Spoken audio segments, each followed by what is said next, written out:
अच्छा सर, अब इन्हीं सारे कॉन्सेप्ट्स के ऊपर एक बेस हम सवाल कर लेते हैं, जो कि पास पेपर का आपका सवाल है। तो मेरी आपसे रिक्वेस्ट ये होगी, विनती ये होगी कि आप मुझे यहाँ पे पॉज करेंगे, आप इस सवाल को खुद से अटेम्प्ट करेंगे, देखेंगे इम्पेयरमेंट आती है नहीं आती है, फिर सोल्यूशन को देखिएगा। सही है जी।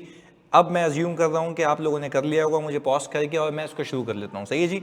अच्छा भाई, क्या ये रहा है कि ऑन March 1, 2017 जरमुने limited imported an automatic plant for rupees 1,30,000। ये हो गई इसकी कॉस्ट, 1,30,000 बोल रहा हूँ, 130 मिलियन है। The commissioning of a plant was completed on January 1, 2018 at a cost of rupees 10 million. यानी हमने इंपोर्ट तो करा लिया था, जब तक वो रेडी फॉर यूज नहीं होता तब तक हम इसको डेप्रिशिएट वगैरह करना शुरू नहीं करते, क्योंकि वो कमीशन नहीं होता। अच्छा, कमीशनिंग कॉस्ट जो 10 मिलियन की दी हुई है, इसके अंदर सब कुछ होगा, सब कुछ inclusive of dismantling cost as well, सब होगा इसके अंदर, क्योंकि इसमें लिखा हुआ है कि कमीशनिंग ऑफ अ प्लांट जो कि टोटल कॉस्ट पे इतने पे आया। तो अगर कोई डिसमेंटलिंग कॉस्ट हुई भी तो इसके अंदर वो ऑटोमेटिकली एम्बेड हुई हुई है, आपको फिर मजीद पंचायत करने की नीड नहीं है, क्योंकि लिख के दिया, अदरवाइज वो अलग से बताता। आगे देखें, the economic life of the plant was estimated as 12 years and useful life of the plant was estimated as 8 years. अच्छा, इकोनॉमिक लाइफ का मतलब ये होता है कि भाई आप मैं हम सब मिलकर कितना चलाएंगे, और यूजफुल लाइफ का मतलब है कि मैं खुद कितना चलाऊंगा। तो मेरे लिए रेलेवेंट जो है वो है सर 8 ईयर्स। अब लेट से जैसे मैं गरीब आदमी हूं तो मैं बोलूंगा कि भाई अगर मेरे पास जो भी कार है वो मैं चलाऊंगा अभी 15 साल। अब एक जो अमीर आदमी है वो कहेगा कि भाई मैं तो 5 साल चलाऊंगा, रिप्लेस करूंगा, तो उसके लिए यूजफुल लाइफ कितनी है? 5। बात क्लियर है? आगे, the plant is being depreciated at 20% per annum on the reducing balance method. यानी सर अगर हम ये बात कहें कि सबसे पहले तो 1 जनवरी 2018 पे इसकी टोटल कैपिटलाइजेशन हुई होगी 140 मिलियन की। 130 प्लस 10, ये 2018 की कहानी बता रहा हूं, ये हो चुका होगा। आगे देखिए कहानी, फिर कह रहा है due to declining demand for the product manufactured from this plant. यानी इस प्लांट से जो भी हम मैन्युफैक्चरिंग कर रहे थे उसकी डिमांड क्या हो चुकी, कम हो चुकी है। तो मैं सोचने लगूंगा कि अगर डिमांड कम हुई है तो फ्यूचर से आने वाला पैसा इस एसेट से कम हो जाएगा, तो this is indicating a impairment, एक अंदेशा है। आगे देखें, an impairment test was carried out at 31 December 2021 following information. अच्छा, 2021 पे, यानी आप पहले काउंट कर लें, 2018 गुजर गया, 19 गुजर गया, 20 गुजर गया, चौथा कौन सा ये साल? 21। 2021 में बैठा हुआ हूं मैं, सही, 4 सालों बाद, 18, 19, 20, 21, 4 सालों बाद। आगे, following information has been gathered from the impairment testing of the plant. यानी इम्पेयरमेंट टेस्टिंग के लिए हमने यही इंफॉर्मेशन गैदर की है। Current selling price of a similar plant, वो क्या ये रहा है, करंटली मार्केट में ऐसा ही पीस 50 मिलियन का बिक रहा है। The present decommissioning cost of the plant is estimated as ₹2 million. बहुत सुकून से समझना इस वाली लाइन को, मैं इसको तो अंडरलाइन भी कर देता हूं भाई, खुदा के वास्ते इसको फोकस होकर देखना, क्योंकि ये बारीकियां होती हैं एग्जामिनर की। सही है जी। यहां पे ये जो लिखा हुआ है ना इसने,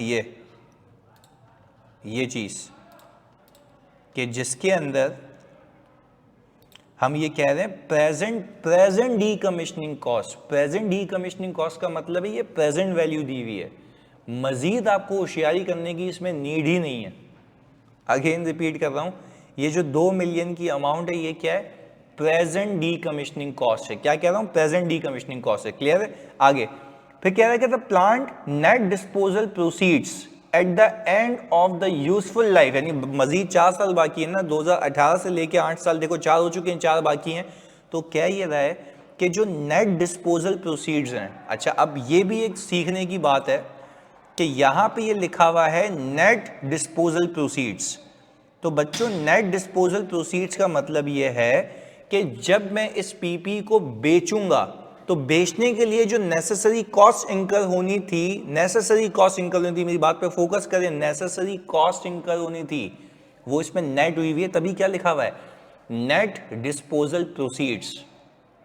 अगर ये लिख के देते ना डिस्पोजल प्रोसीड, तो फिर मुझे अलग से डिसमेंटलिंग को भी माइनस करना पड़ता फ्यूचर वाली।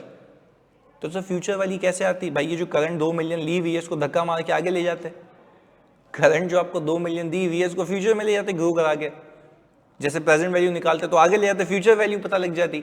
बट इस वाले केस में ये पंचायत करने की नीड ही नहीं है, क्योंकि लिख के दे रहा है प्लांट से आने वाले नेट डिस्पोजल प्रोसीड्स, कि जो मैंने बेचने के लिए खर्चा भी किया होगा डिस्मेंटल करने का, सबको कटा के ये एस्टिमेटेड आगे मिलेगा। तो इसमें मजीद आपको कुछ और माइनस करने की नीड नहीं है, सिर्फ 4 मिलियन इंसानों की तरह ऐड कर देना, क्योंकि इसके अंदर से डिस्पोजल नेट हुआ है। डिस्पोजल की प्रोसीड्स जो है उसमें जो कॉस्ट है वो नेट हुई हुई है। बात क्लियर है? आगे फिर कह रहा है the current market risk free rate of interest is 8%. However, an investor would ask additional return of 2% for bearing the uncertainty inherent in such a plan. अच्छा देखो, एक तो होता है रिस्क फ्री रेट, एक होता है रिस्क फ्री रेट। अच्छा, रिस्क फ्री रेट क्या होता है? गवर्नमेंट सिक्योरिटीज पे, सही जी, गवर्नमेंट सिक्योरिटीज पे वो कितना परसेंट बता रहा है? 8%। पर होता यह है कि भाई जब मैं देखो आज मैं बैंक से पैसा लेने जाऊं, क्योंकि हम तो डिस्काउंट रेट देख रहे हैं ना, रेट जिस पे मुझे डिस्काउंटिंग करनी है, आज मुझे पैसे इन्वेस्ट करने हैं, तो मैं अगर बात समझिएगा, मैं अगर रिस्क फ्री रेट चाहता हूं तो मैं गवर्नमेंट के पास जाऊंगा कि भाई गवर्नमेंट तुम कितने का दे दो, क्योंकि गवर्नमेंट के पास अगर मैं इन्वेस्ट करूंगा, यानी गवर्नमेंट की कोई सिक्योरिटी खरीदूंगा, जैसे गवर्नमेंट बॉन्ड्स खरीद लिए, तो उस पर मेरा कोई रिस्क नहीं है, तो वो रेट बेसिकली कम होता है। पर जब मैं एक बीइंग अ इंडिविजुअल एक खतरनाक प्लांट ले रहा हूं, तो जाहिर सी बात है आज मैं अपने प्लांट को गिरवी रखवा के लोन लेने जाऊंगा, तो वो प्लांट का एक रिस्क एलिमेंट आता है। तो सामने वाला जो बैंक है ना, वो मुझे जो रेट है वो ज्यादा ऑफर करेगा, जिसको हम कहते हैं रिस्क प्रीमियम। क्या कहते हैं? Risk premium. यानी क्या हम ये कंक्लूड करें सर कि हमारे पास जो इंटरेस्ट रेट होता है जिससे मुझे डिस्काउंटिंग करनी होती है, उसके अंदर रिस्क फ्री रेट होता है प्लस रिस्क प्रीमियम होता है। रिस्क प्रीमियम एसेट स्पेसिफिक होता है, यानी आज मैं बैंक के पास जाऊं, बोलूं बैंक भाई ये मेरा एसेट रखो, मुझे लोन दे दो ये गिरवी रख के, तो वो जो एसेट को देखेगा बोलेगा अच्छा इसकी तो डिमांड वैसे ही डिक्लाइनिंग है, मैं तुझे सूद ज्यादा ऑफर करूंगा, तो मेरे लिए जो रेट ऑफ डिस्काउंटिंग है, टाइम वैल्यू ऑफ मनी, वो मेरे लिए ज्यादा हो जाएगी। क्योंकि अगर इसको मैं गिरवी रखवा के एसेट लूंगा तो मेरे लिए जो रेट है इंटरेस्ट रेट वो ज्यादा होगा, क्योंकि मुझे इन्फ्लेशनरी इंपैक्ट ज्यादा पड़ेगा ना। लॉजिकल बात है, अगर आज मैं इस प्लान को लेके जाऊं बैंक के पास, बोलूं भाई इसके अगेंस्ट में सूद दे दे मुझे, मतलब सूद बोल रहा हूं, लोन दे दे मुझे, तो मैं बोलूंगा भाई लोन तो दे, इंटरेस्ट कितना लेगा? उसने बोला भाई गवर्नमेंट तो 8% दे रही है ना, गवर्नमेंट तो 8% दे रही है, तो बैंक बोलेगा मैं बेवकूफ हूं, मैं तेरा एक खस्ता एसेट लेके तुझे लोन दूं, मैं अपने पैसे, बैंक बोलेगा मैं अपने पैसे गवर्नमेंट के पास रखवा दूं, गवर्नमेंट मुझे पैसे दे देगी, 8% तो उसको भी मिलेगा। बात समझे? ये 8% की जो मैंने कहानी बताई, मैं बैंक के पास गया, मैंने बोला ये लो एसेट, मुझे लोन दे दो, तो बैंक ने कहा आप मुझे क्या देंगे? मैंने कहा भाई हम आपको इंटरेस्ट देंगे, तो हमने कहा 8% ले लो। उसने बोला भाई बेवकूफ, अगर 8% मुझे चाहिए होता तो मैं तो गवर्नमेंट के पास पैसे रखवा दूं, हम आपके एक एसेट का रिस्क बियर कर रहे हैं, तो आपके लिए रेट होगा ज्यादा, तो इसीलिए मुझे इसके अंदर 2% प्लस करके देना होगा, तो मेरा डिस्काउंट रेट कितना हो गया बच्चों? 10%। ये है मेरा रिस्क प्रीमियम। तो ये हमने यहां पे क्लैरिटी लिया है इसमें, और ये बातों बातों में कॉन्सेप्ट हो गया इसके साथ। आगे, a junior accountant has calculated the following net cash flows from the operation of the plant. अच्छा, अब सबसे पहले अगर मैं कैरिंग अमाउंट ऑफ एसेट निकाल लूं, या कैरिंग अमाउंट ऑफ प्लांट लिख लेते हैं, तो सर आपको ये याद होगा 130 प्लस 10 140 का था ये, इसके अंदर जो डीकमीशनिंग वगैरह सब हुई हुई होगी, और सर रिड्यूसिंग बैलेंस है ना, रेट कितना है बाबू? 20%। तो मैंने कहा कि क्योंकि इसमें शॉर्टकट भी लग सकता है ना, क्योंकि साल के बीच की कोई पकड़ नहीं है, तो मैंने कहा कि सर ये जो भी आंसर आएगा मुझे 80% की वैल्यू दे दो 4 साल बाद। तो मैंने कहा, मैंने 140 को मल्टीप्लाई किया 80% से, और उसको मैंने पावर दे दी 4, ये आ गई मेरे एसेट की कैरिंग अमाउंट। ये आ गई सर एसेट की कैरिंग अमाउंट, प्लांट की कैरिंग अमाउंट कितने सालों बाद 80% वैल्यू 4 सालों बाद, वो भी रिड्यूसिंग बैलेंस के ऊपर, वो ये मैंने पीपी में आपको बखूबी शॉर्टकट सिखाए हुए। ये सीधी बुक वैल्यू आ गई है हमारी, ये सीधी क्या आ गई है, बुक वैल्यू आ गई है। बात क्लियर? अगर हम करके भी देख लेते हैं, करके भी देख लेते हैं, आ जाए जी। हमने कहा भाई 140 है, सही है जी। हमने कहा 2018, 2019, 20 ये हो गए। मैंने कहा कि सर अगर मैं इसके ऊपर 20% लगा दूं और फिर हर साल ये डेप्रिसिएशन आ गया मेरा, हर साल ये डेप्रिसिएशन आ गया, तो मैंने कहा सर अगर ये सारे डेप्रिसिएशन आप अलग अलग करके देख लीजिएगा, रिड्यूसिंग बैलेंस पे बुक वैल्यू निकाल के,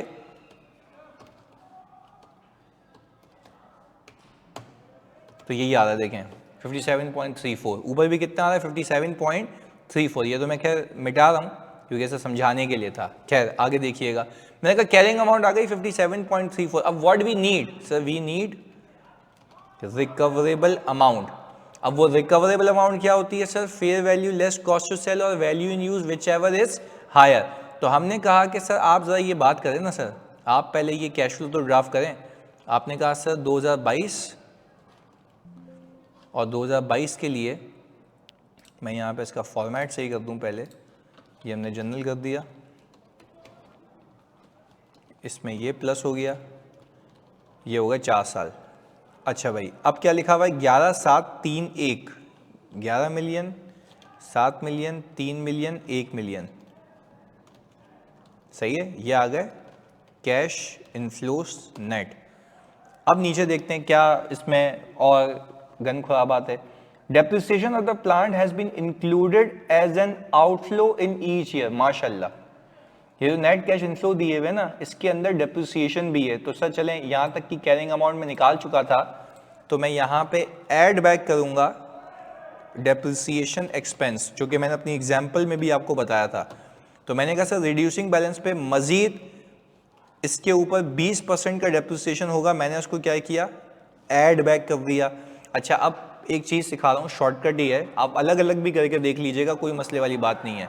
मुझे पता है ना ये रिड्यूस बैलेंस पे डेप्रिसिएशन है, क्या आप ये मानते हो कि अगर मैं इसमें से ये माइनस करूंगा तो मेरी वैल्यू 80% हो जाएगी, और इसके ऊपर अगर इसके ऊपर मैं 20% लगाऊंगा तो मेरा अगला जो आने वाला डेप्रिसिएशन है वो पिछले के मुकाबले में 20% कम होगा, क्योंकि हर साल मेरा एसेट 20% से कम हो रहा है। तो लॉजिकली बात करूं तो हर साल मेरा डेप्रिसिएशन भी 20% से कम होगा। तो अगर मैं ऐसे करूं या डायरेक्टली इसका 80% ले लूं तो बात एक ही है।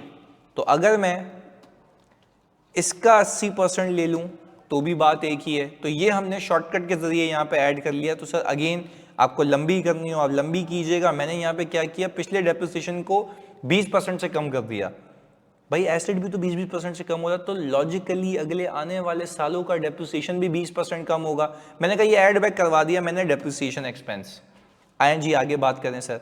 फिर मैंने कहा tax payment of ₹2 million has been included as an outflow in each year. ओहो sir add back tax payments, sir ये तो हमने कहा है ना कि ये तो नहीं आता, ये तो नहीं आता, this is not a relevant determinant, ये आउटफ्लो लिया हुआ है। इनफ्लोज फ्रॉम प्लांट इन 2022, ये पहले साल की बात कर रहा है। Include receipt from sale of existing inventory. वाह भाई वाह, मतलब प्लांट की जो एग्जिस्टिंग इन्वेंट्री थी उसके कैश फ्लो यहाँ पर आ रहे हैं। तो सर ये तो फ्यूचर की असेसमेंट है ना, प्रायर असेसमेंट तो नहीं है। तो हमने कहा कि sir less cash from existing inventory, सही है जी। तो वो कितना है जी, 3 मिलियन, ये यहाँ से माइनस हो गया, सिर्फ 2022 ही है ना, ओके। तो हमने कहा ये नेट पे हमने काम किया तो हमारे पास ये अमाउंट आ गई, ये आ गई, ये आ गई, सही है। अच्छा बट एक गेम है इसमें, एक गेम है, आप इसके अंदर वो शामिल नहीं है, ऐड कर दें आप डिस्पोजल प्रोसीड्स, क्योंकि देखो ऊपर क्या लिखा हुआ है, नेट कैश इनफ्लोज है ना, ऑपरेटिंग द प्लांट, प्लांट के ऑपरेशन से, बेचने से तो नहीं है, तो नेट डिस्पोजल प्रोसीड्स भी तो डालो उसके अंदर 4, यहां पे लिख भी देते हैं सर, ये है नेट डिस्पोजल प्रोसीड्स। तो मैंने कहा ये नेट डिस्पोजल प्रोसीड्स के अंदर आपने ये ऐड कर दिया, और सर आपके पास प्रेजेंट वैल्यू लेनी है, आपने present value at the rate of at the rate of, sir आप कहेंगे कितना परसेंट था, ऊपर से देख लेते हैं, 10%। तो आपने कहा कि सर मैं इसको कितने साल पीछे लेकर आऊँ, कितने साल पीछे लाऊँ? सर मैंने कहा इसको मैं लेके आऊँगा 1.10 की पावर 4, इसको मैं लेके आऊँगा 3, इसको मैं लेके आऊँगा 2, इसको मैं लेके आऊँगा 1। तो मैंने कहा जब मैं इसको सम करूँगा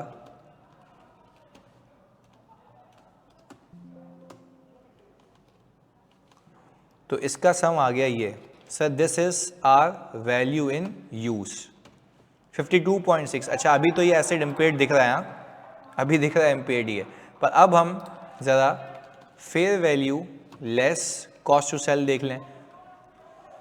सवाल के अंदर वो कह रहा है current selling price of a similar plant. अच्छा ये नहीं कह रहा कि कोई अच्छा वाला प्लांट है इससे भी अच्छी नौयत का, तो सिमिलर प्लांट मतलब ये भी ऐसे ही बिकेगा, अब क्योंकि अदर इन्फॉर्मेशन नहीं है ना मेरे पास। तो हमने कहा अच्छा फिर अगेन ये भी बात आप याद रखें, अगेन अगेन बोल रहा हूँ, बिड प्राइस लगती है। बिड प्राइस मतलब जो सामने वाले ने कीमत लगाई, ऐसे नहीं जो आप ऑफर कर रहे हैं। आप तो इम्पेयरमेंट बचाने के लिए बोलेंगे मेरा तो एसेट इतने का बिकेगा, असल में बिकेगा कितने का वो बिडिंग पता लगाती है, सही है। तो इस केस के अंदर खैर जो मार्केट प्राइस ही पता लग रही है ना आपको, अपने जैसे ही एसेट की, ना कि इससे अच्छे एसेट की। बोलते ना एडवांस कैपेसिटी है जिसकी, तो वो फिर अलग गेम है।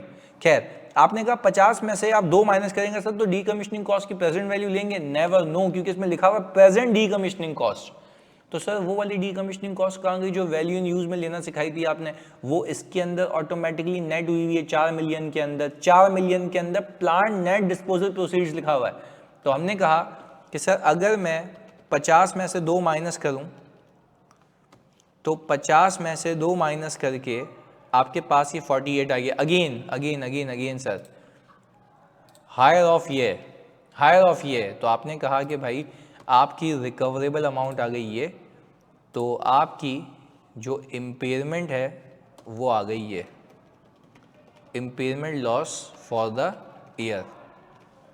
तो सर आई होप आपको एक सफिशिएंट ग्रिप आई होगी। अगली क्लास में मैं आपको रिवर्सल ऑफ इम्पेयरमेंट सिखाऊंगा। मिलते हैं जी, जज़ाकल्लाह।